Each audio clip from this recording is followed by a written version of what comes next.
really care about computing, and as we see, so care about that so much, we see that in the future, as we're kind of getting more limited on the physical process of classical computing, there are special purpose processors like GPUs and now TPUs that are becoming more and more important.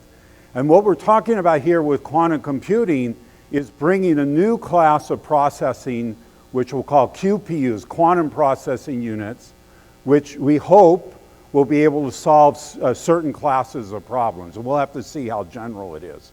And it's a very exciting time because there's a lot of progress going on. Lots of countries with big national programs, lots of companies getting interested in startups. It's kind of like a quantum space race where there's a lot of people doing things. It's not quite sure what's going to work yet.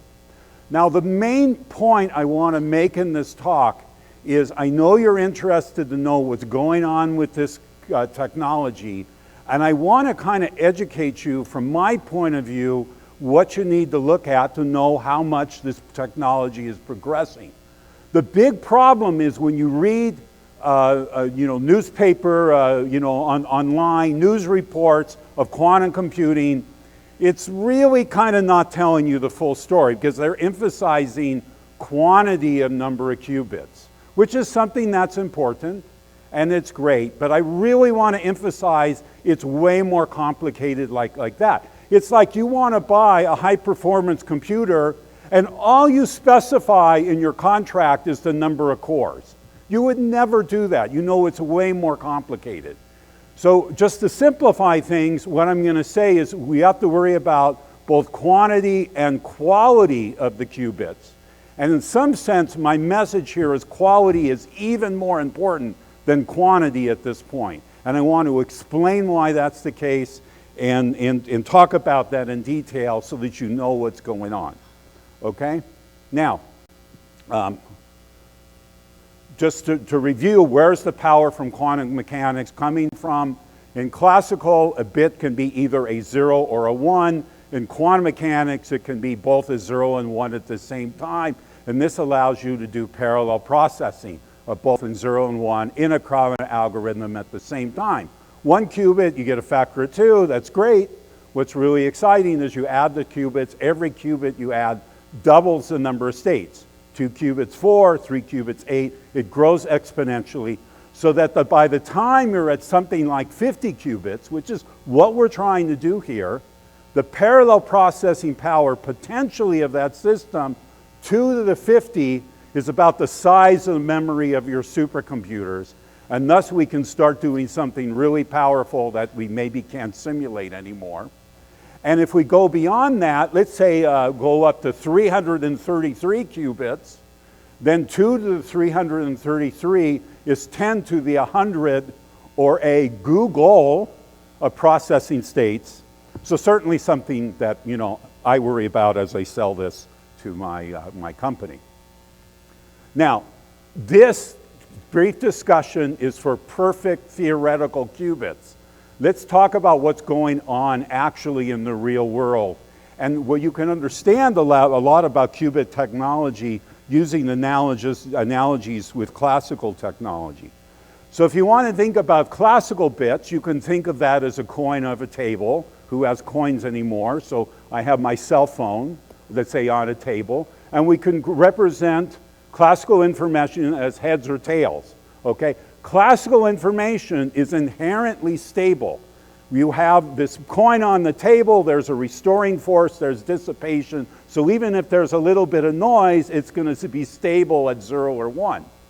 In a quantum computer, you can represent not as a coin on a table, but a coin in free space, where say 0 is up and 1 is down, and rotated 90 degrees is 0 plus 1. And in fact, you can have it any amount of 0 and 1, and it can rotate in this way to change something called a quantum phase, okay? You see that since it's kind of an analog system, it can point in any direction. It means that any small change in this is going to give you an error. So it's an analog system. It's sensitive, fundamentally sensitive to small errors, and you have to deal with that when you build your algorithms. In fact, you have to do error correction Whereas classically, you have error correction, but for a lot of applications we think about, it's inherently very, very stable. Now, when we think about the single qubit, you then build up complicated algorithms using a series of gates, very much like you do in a classical circuit. Classical circuit, you have 1-bit operations and 2-bit operations, say an and this is a complete set so that any circuit can be built up out of these things. And a similar thing happens in quantum computing. You have 1 qubit, these boxes here of rotations, arbitrary rotations of that, and then you have 2 qubit operations, which are basically exclusive or CNOT operations that you do between qubits. And if you just build up a series of operations over time, you can code whatever algorithm you want into this. So that's why we're focusing on these kind of operations. Note that here that you typically lay this out in space, whereas in here what you do is you have a bunch of single qubits represented by these lines, and then in time you do the single and 2 qubit operations flowing downward in time to give you the output, which of course at the end you have to measure it. Okay, but in fact it's very, very similar. It's just space versus time. Now, I want to make the point, these qubits I told you had errors in it, and that means when you do a calculation, you're going to get errors into it, and if it's a very modest calculation at all, you'll have errors and it'll mess up the calculation. So eventually what we want to do is have error correction logic in our quantum computer to deal with that.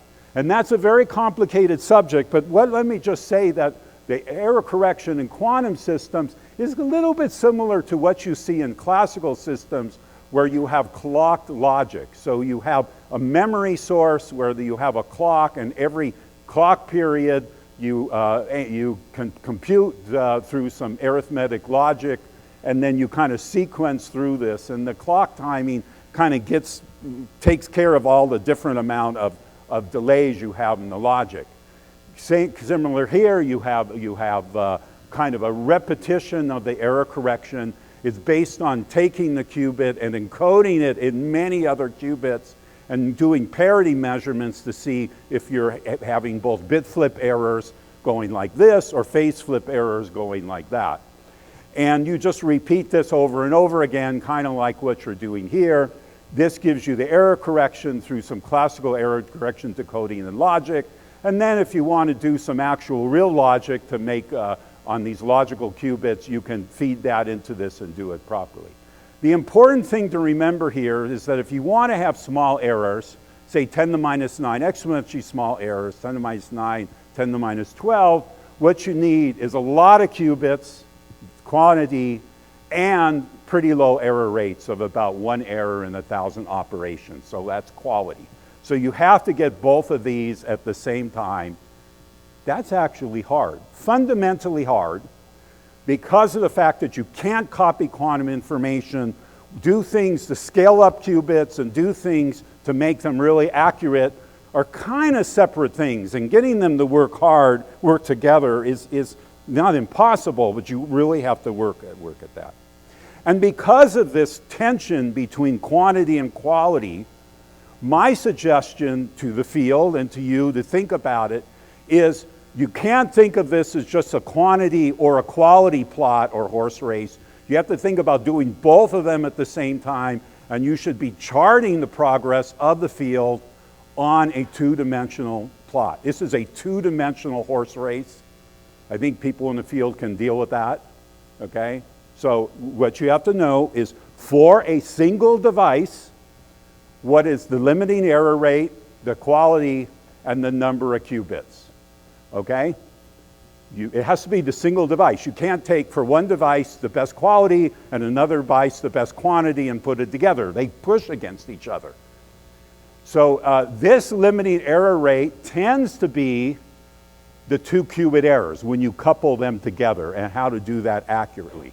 Okay, you don't take the best error rate, you take the worst error rate, the one that limits you, and plot it here for a single device, and then the number of qubits. And like I said before, what we want for error correction is you want to have about 10 to the minus 3 and about 1,000 qubits, and that gives you exponentially no errors. Now what happens is, if that error rate goes up, the number of qubits you need to have to do error correction and work it properly goes up and blows up at an error correction threshold of about 1%. So I call this the error correction gain. It's like building transistors with gain. If you want to make something useful, you have to have an error correction that's low enough and down here.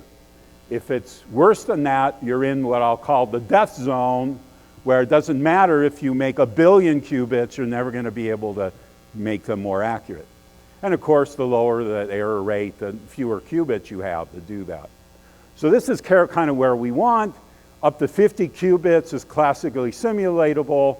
If the error rate's high, then it gets easier or not useful too. So this is kind of the landscape of where we want to be. Okay, so we want to be down here and making lots of qubits. Now, where are we in terms of the field? Okay, I'm going to say in terms of the field, we're up here at about the 5% level. We're ranging from 10, 20, maybe up to 50 qubits. Okay? When you're above the threshold, it makes no sense at all just to talk about the quantity, right? Because you could have an infinite number of qubits, you can't do it. Only once you get down here that quantity talking by itself makes sense, okay? The other thing to kind of talk about in terms of the hype is there's been a lot of talk about 50 qubit systems, okay? Do people realize here that these are press reports where people have made the 50 qubit chip, but they haven't tested it yet, okay? That's kind of strange. I mean, I don't know if that happens in your field. It's kind of strange. No, it's okay. It's hard to build a chip. I understand that. But the thing I like about this plot is if you have 50 qubits, but you haven't tested it yet, you don't know where to put it on this plot, okay? So this plot forces you to do what you need to do, is measure, make something with quantity, measure at the same time. So, okay, so we're up here. Now, what this dot here represents is what we did at UC Santa Barbara. It was 9 qubits and just dipping our toe below the error correction threshold, and that's kind of what we started. What we're trying to do here is move it to greater than 50 qubits, so it becomes hard to classically simulate it. We need to improve the error correction, and then at this point we might be able to find some near-term applications. Then we want to move to about 1,000 qubits to make it error correction to have exponentially small errors, which is of course what we want to do. And then we need to scale up maybe to about 1 million qubits or so with low error rates in order to solve problems. We know algorithms now where we can do that. So this talks about our Google strategy, what we need to do. We really need to get the low error rates. And I'm going to say until the field gets to low error rates in this, you know, what are we doing here? It's really an important thing that we have to show as a field, not just on an isolated device, but on a device that has low error rates and quantity at the same time, okay? So that's what we have to come down here, okay? And everyone knows this, but this is what we need to do, and this is what you should be looking for, in my opinion, on what to do here. Just to give you an idea, this is, you know, kind of long-term. People are doing kind of toy simulations right now to see how it works. Here's a simulation results for a hydrogen molecule that we did down in 2015 with about a 0.5% qubit. It's just 2 qubits, so really simple. This shows the binding energy of a hydrogen molecule versus the distance between the molecule. You see as you get closer, the binding energy goes down, so that says the hydrogen will do it. Here's blue is our data. And this with 0.5% actually give us an accuracy of getting this binding energy so that you can realistically produce, realistically say what the binding energy is to chemical accuracy. So at room temperature, it's okay. Here's a more recent experiment by another group with about 5% errors. There are the red dots. The accuracy of that is about 20 times worse. So it's not within something that you could be useful at this point. But mostly the point here is if you make your qubits with less precision, less accuracy, you're not going to get as good results. I mean, no surprise there. And it's just saying that you need to make these things even now to do this properly. Okay. Here we are with superconducting qubits. They're basically electrical resonator circuits. This is mostly metal with these cuts in it. It has a self-capacitance from this island to the ground. There's Josephson junction here. This is basically an LC oscillator that is nonlinear because of the Josephson junction. You can come in and microwave drive this to make it have transitions from the 0 and 1. You can change the frequency of this so that you can move things in and out of resonance. But it's basically a qubit built on a microwave oscillator operating at very low temperatures. And just to say, this is not so trivial to use because when you build this oscillator, you have to know or stabilize your phase to about 1 picosecond in order to get low phase error. So there's a lot of physics involved in doing that that you normally wouldn't think about with a classical oscillator. You can build arrays of these. This is an I instead of an X. Each of these are qubits. Here's the readout chain. These are coupled together with an adjustable coupler. And this is a 9-qubit device that we made to test some of these ideas. Here's a more recent device where we're actually taking a qubit chip and mounting it on top of a carrier wafer, which brings the wiring out to the outside. And then this brings the microwave connectors, which we then use to control the chip. Here it is in a dilution refrigerator, which is at about 10 millikelvin, with all the wiring needed and filtering needed to get this to work. Bring all those wires up to room temperature in a rack of control electronics. And then you write a lot of software to get it controlled and calibrated and work properly. So here it is in the lab, in a dilution refrigerator at 10 millikelvin, and someone's writing all the software to do that. Okay, let's talk about a quantum supremacy experiment, which we're working forward, looking to do this very soon. Basically, we have if you have a 50-qubit device, 2 to the 50 is a large amount of parallel computation. And if you do the experiment right, when you take data with your quantum computer, in order to check whether you're getting the data properly, you have to check it with a classical supercomputer because 2 to the 50 is so big. You have to use a really big classical computer to understand that. And we hope that this will show that, indeed the quantum mechanics has this exponential power that we're depending on in order to make this work well. The algorithm is given here. It's very much this general purpose algorithm where you have single qubit gates and 2 qubit gates. These gates are chosen from a known gate set, but chosen randomly, just a random number generator, which basically takes a 0 state and gives you all the possible output states here, 0, 0, 0, 0, 1, 1, 0, 1, 1. And classically, what you would say is it's equal probability to get all these states. However, quantum mechanically, what happens is there's some coherence through here, and some of those states are more likely than the other states. And we're going to look at that correlation by first running the quantum computer, measuring these states, then calculating what the state should have been from knowing all these gates in a lookup table, and then doing a cross-entropy algorithm where the states that we measure, K, with the quantum computer, we look up their P in the lookup table, and since you're going to measure the most likely outcomes, those outcomes should be higher than the classical probability of just 1 over 2 to the n, and then the cross-entropy should be greater if you have a quantum circuit working, and less value if it's getting scrambled from errors and not working properly. So you can tell if there are errors in your quantum computer and working properly. Okay, so that's the basic idea behind that. And this is actually the data from the 9-qubit device. You run this, and what you see is the output probability. Classically, you expect them to have all the same probability of 1 over 2 to the n. But when we run it in the blue here, you see that some probabilities are low and some probabilities are high. You just use a different series of random numbers. You do a different instance, and then you see a different kind of pattern here. And then what you do is you know what you did, so you run a computer model, just integrate the Schrodinger equation, that's what's given in red, and you see where you expect it to be low, the data was low, and expected to be high, they're high. So that's basically what we can do is show that we can predict, we know what the quantum computer is doing, we can predict what's going on. And you can talk about that in terms of a fidelity. This is a normalized cross-sensitivity fidelity where the fidelity 1 if it had a perfect prediction and 0 if it was a random guess.